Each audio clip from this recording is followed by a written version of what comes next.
What's going on, everybody? So today's a very exciting day. We're finally gonna dyno my wagon. So we're gonna take it down to Horizontal Motorsports and put it on their Mustang Dyno. So it's an all-wheel drive Mustang Dyno, so we can finally see what, you know, this 22T 25D hybrid, you know, with the 16G and a Rob tune and everything actually makes to the wheels. Because it's one thing to, you know, see what it makes on the internet and like what people claim on forum posts and what this combination makes. So I got to do a little bit of dyno prep. The car is filthy right now, so first thing is probably just going to be looking over everything, making sure everything's good, nothing's like obviously messed up, and also wash it because it's filthy and I'm not taking it to HMS looking like that. So it'd be interesting to see what it makes. I'm guessing somewhere, you guys can post in the comments what you guys guess it's going to be. I'm guessing somewhere between 250 and 280 at all four wheels. So, I mean, the whole goal was to make it as close to 300 wheel as possible while still being all phase 1, OBD1, stock computer style stuff. So, that's 18 pounds is pretty much maxing out the MAF sensor. So, this is sort of the max that you can do on a stock style computer without going to like a 20K MAF sensor and, you know, different ECU and getting a little bit crazy. Or just converting it to a standalone and going, you know, speed density, which might be in the future. But for now, it makes plenty of power for me. So I'm curious to see what that actually is because it feels super strong. So let's get this going. Alright, here she is. For those of you who don't know, this is the 94 touring wagon with the hybrid swap. So I'll pop the hood and show you guys around a little bit. Since it's filthy right now, it's really cold, but it's been quite the project over the last 2 years.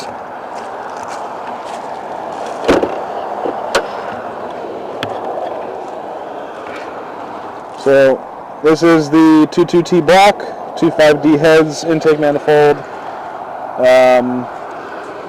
16G TD05 turbo on 18 pounds of boost, 06 top mount, MSD coil, STI rods, stock pistons. Yeah, that's basically it. So we need to get a better boost controller instead of using that cheap like bleed valve style thing, and it's a piece of shit. So, might have to crank it up a little bit. I don't know what gear they're going to be doing the pulls in, probably third or fourth. Fourth right now is at 18 pounds, but third's only at like 16, so I might have to crank it up if they're going to do third, and then, you know, vice versa. So, but yeah, it's pretty filthy right now. You can't really tell, it's kind of wet, but we're going to take it down to the car wash. See if we can get it washed up. Oh yeah, and this happened the other day. The trim broke off, all the clips and everything broke. Because I got a new windshield put in, and since these are like 20 years old, all the clips just broke, so it looks like shit. So I'm going to see if I can glue it back on. I need to go to the junkyard and get a new one, but that's obviously not going to happen today. Alright, let's start her up, let her warm up. It's really cold this morning. Fire's right up. It's pretty loud stove pipe, so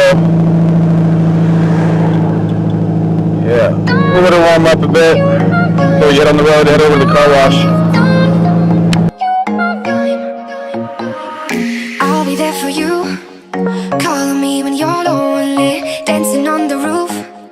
It feels like rendezvous. You know what to do. Keep your love for me only. I get high on you, yeah, you.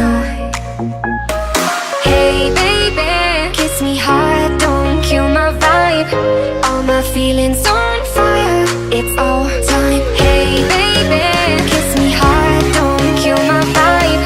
All my feelings on fire, it's all time. Don't you know I'm time. You know I'm time. It's all time. Don't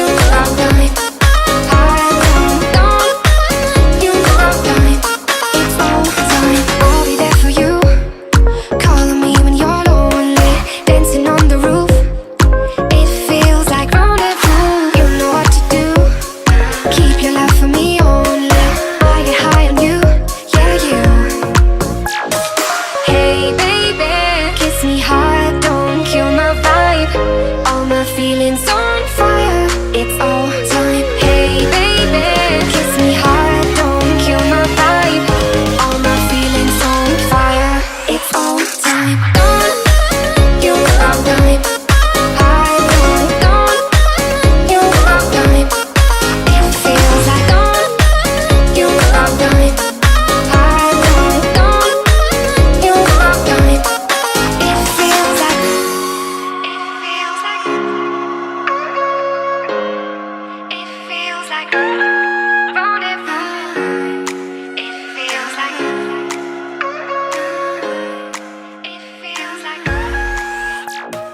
hey baby.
So it's super rich there too. yeah, and the AFRs aren't the best. This was the best pull I saw. This was like actually decent, but your timing curve is not very good. I'll show you. It might be detonating. I don't know. I know EGCUs are just kind of. Yeah, it's a 20G ECU. So you're just kind of flat. You're not really peaking. This was actually like the cleanest pull out of all of them. I'll show you. I'll overlap all the other runs here. The first run was pretty weird looking. The first run had a really weird dip in it right there. You can see that there.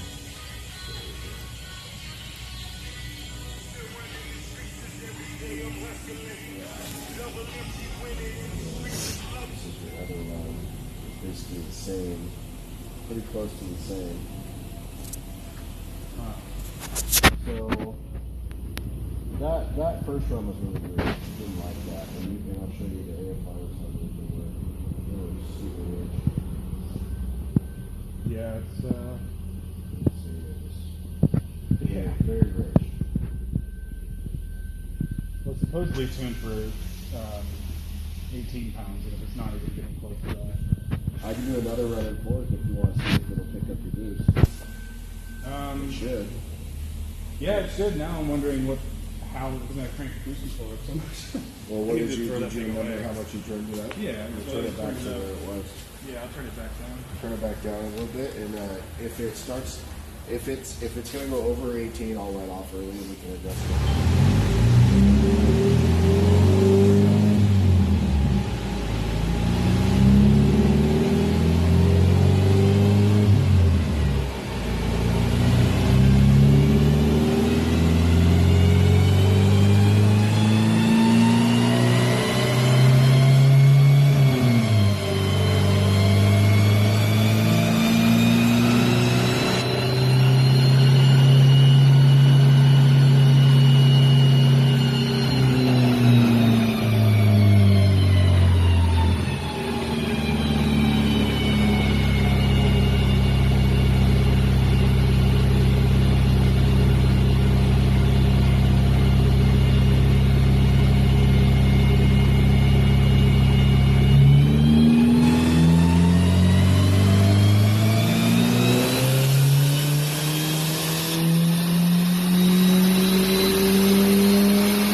Alright guys, so made it home safe. Had no issues on the dyno except for our boost control. It made pretty good power. The final numbers, the final peak numbers were 246.5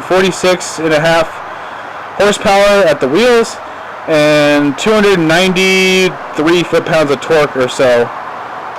We started losing boost pretty rapidly because of the style of boost control I have.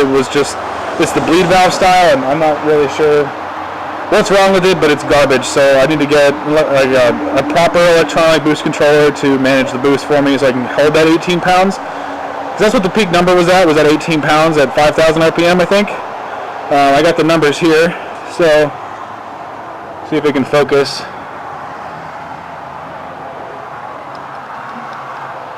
Is it gonna focus?